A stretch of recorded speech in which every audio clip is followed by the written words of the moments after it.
project is based on mental health issues facing refugees in Canada. Now, the definition of mental illness, as said by the Government of Canada, is the reduced ability for a person to function in society over a prolonged period of time. Now, that can be due to increased levels of stress, feeling down, moody, irritable, as well as change in behavior, personality, and process of thinking, as well as being out of touch with reality. Now, some facts about mental health is that mental health has no boundaries. It can affect anyone of any age group, social status, income, and education level. Although it can affect everyone, adolescence has the highest percentage of mental illness. 1 in 3 Canadians will be affected by mental illness in their lifetime, whether it be themselves, a family member, a friend, a schoolmate, etc. 1% of all Canadians will be diagnosed with schizophrenia in their lifetime, and 6% of Canadians will be diagnosed with anxiety disorder in their lifetime.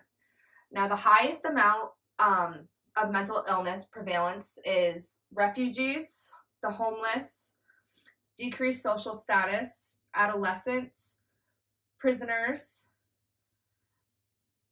and that is all for this part of my presentation. Enjoy the rest. Hey everyone, I'm Ryujin Gamboa and I'm going to talk about Canada's mental health response. According to Mental Health Commission of Canada, mental health is everyone's business.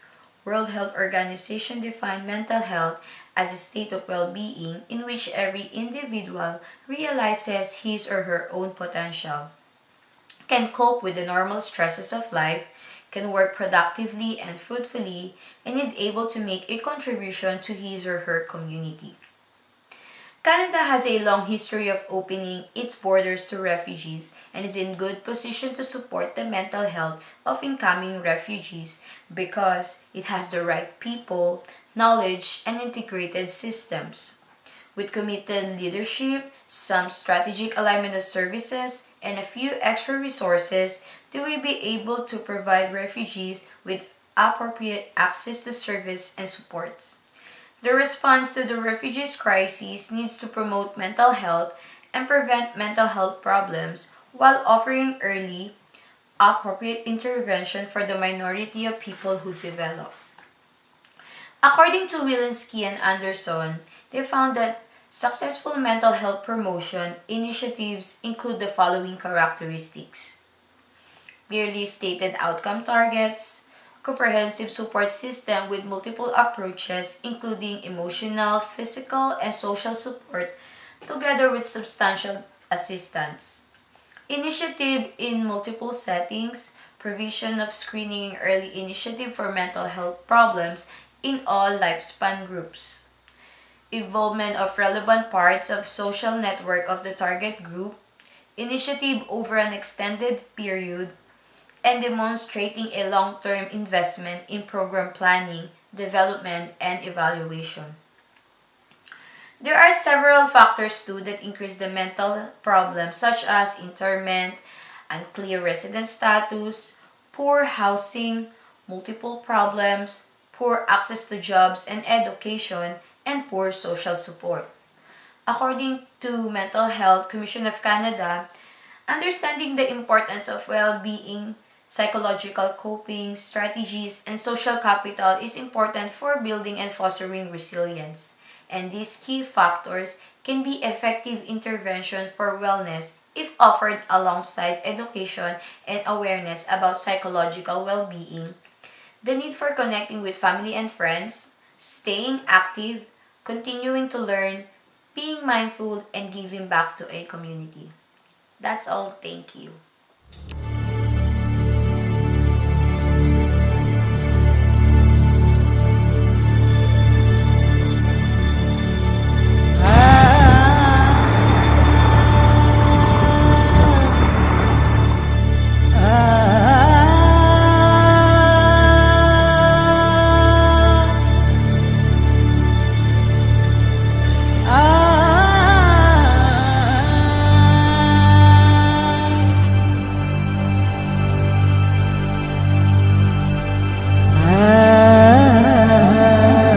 They don't know how what will be happen to them, if they will move, if they will go back.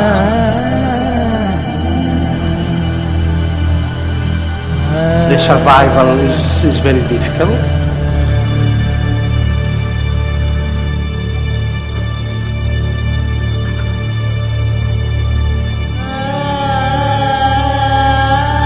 My name is Liza Claire Fernandez, and I'm going to talk to you about the mental health problems and illnesses involved in refugees. According to Health Canada, stress is considered to be a major risk factor for a variety of diseases, including mental illness.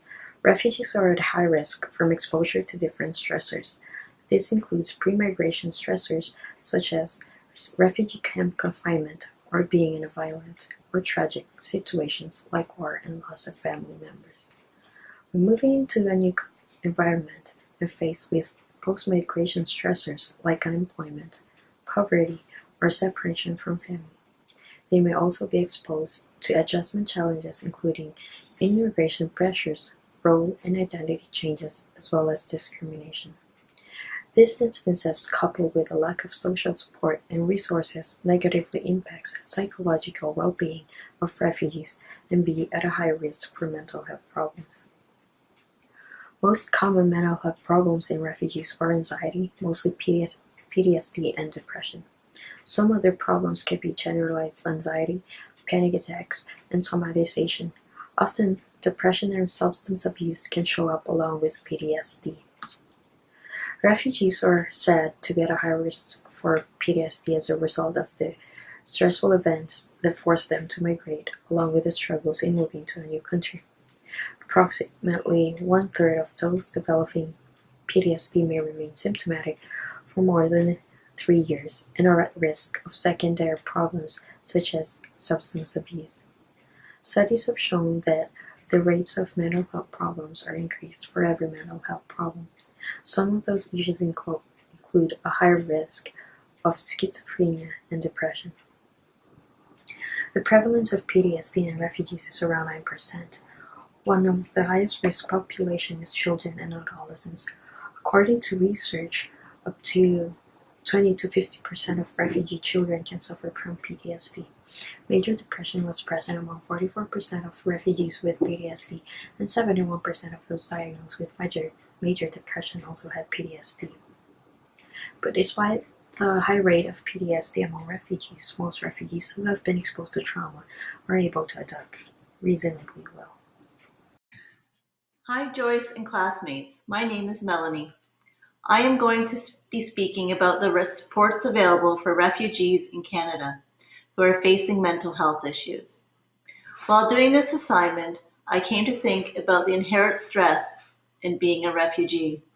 Aside from the trauma they have experienced in their home countries, they also have to deal with the stress of relocating to a strange country and culture.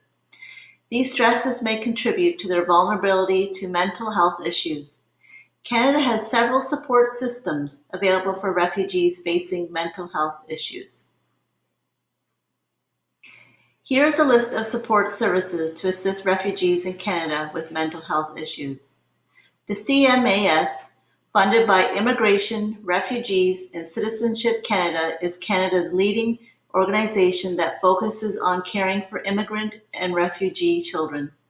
They take a great deal of pride in sharing their expertise with immigrants, serving organizations and other organizations in the child care field.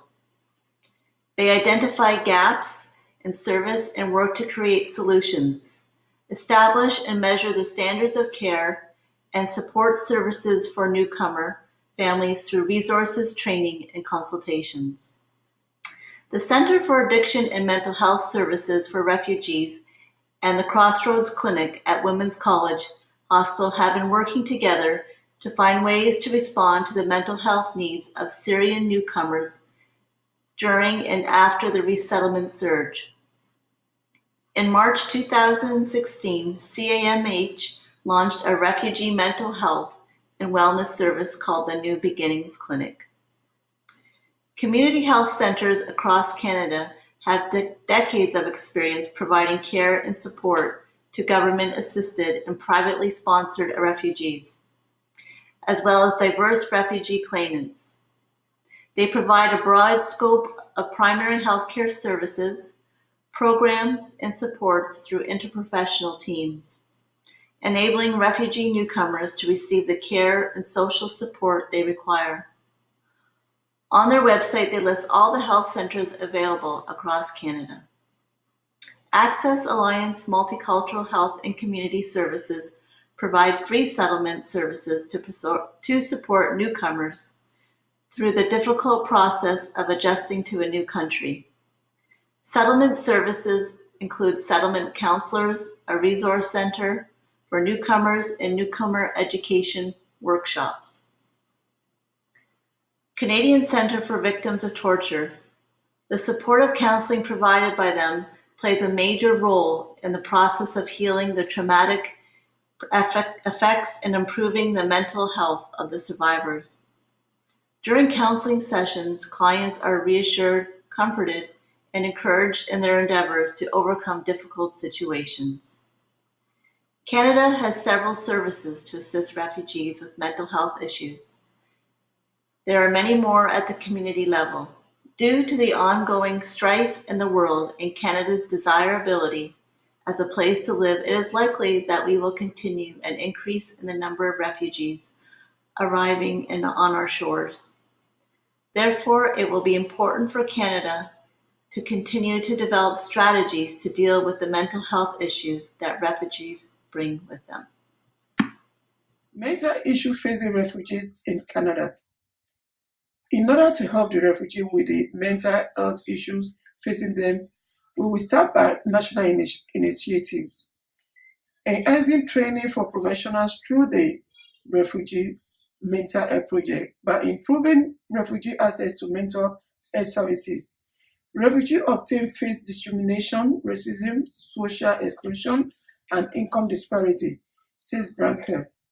The Case for Diversity project aims to all provinces and regions and territories fulfill the MCHSS challenge to improve access to mental health services for diverse communities. The project report was released in January 2016, which are: number one, the latest research on the mental health of these diverse groups. Second one, an economic analysis of the potential impact more culturally appropriate services. Number three, promising practices around Canada and international helping refugees access higher education. The local insensitive, increasing outpatient treatment capacity by removing language barriers to treatment and services for non-English speakers. Many Syrian refugees speak Arabic and may have minimal English. We already have Arabic interpretation available, and we are enhancing capacity to offer interpreter face-to-face and by telephone for those who need our services. CAMH is sponsoring a Syrian family to settle in Toronto. Employees and board members are making personal contribution to support the fundraising effort to make this sponsorship a reality. By early December, in addition, a small core group will help the family better during their first year in Canada. Assisting the family in finding housing and ensuring the cost of housing are covered. By ensuring the family's needs are met for clothing, furnishing and food, and healthcare connections. By working with settlement organizations to register the children in school and enroll the parents in English classes as regard, and helping members of the family find appropriate training or employment. The global initiative, which is the last one, working to end detention for vulnerable refugees, including children. The global strategy beyond detention, which aims to support government to end the detention to asylum seekers and refugees, or improve conditions through the strategic goals which are to end the detention of children, to ensure that Alternatives to detention are available to improve detention where it is necessary to meet international. Everyone, my name is Vivan Ong and I will be talking about the conclusion of our presentation. Since 1980, Canada has welcomed the highest number of refugees in 2016. The resettlement was an achievement according to CTV News 2017. The refugees mostly came from Syria, Iran, Afghanistan, and Congo. Diversity has become Canada's hallmark in its society. As such value, it should be vital to incorporate into the planning and delivery of mental health services at all levels. Meeting the needs of the refugees is considered a priority for the Canadian mental health system and its branches of healthcare providers.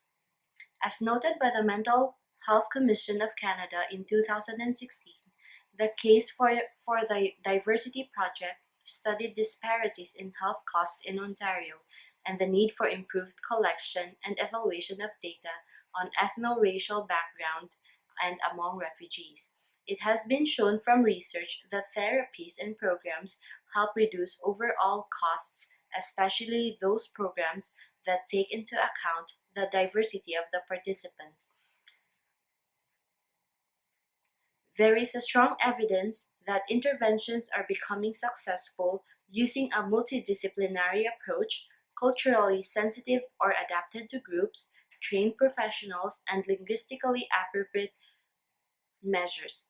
A clear navigation on how to access healthcare services would help the refugees and the care they need. It was believed that by doing so, it increases client satisfaction and compliance, thus produce better outcomes. It has also shown to be helpful to address social determinants of health for these populations. Yet, with the increasing volume of patients, training and specialization of clinicians will require specific resources. This might require some investment. With the health, with the health, with the help of Mental Health Commission of Canada to address and look into these issues, some other resources as capacity and support of services may be also required. According to MHCC in 2016, with committed leadership, coordination between services and sectors in health, settlements, education, strong evidence, and increased investment, Canada's existing systems can meet the needs of everyone living within its borders. Thank you.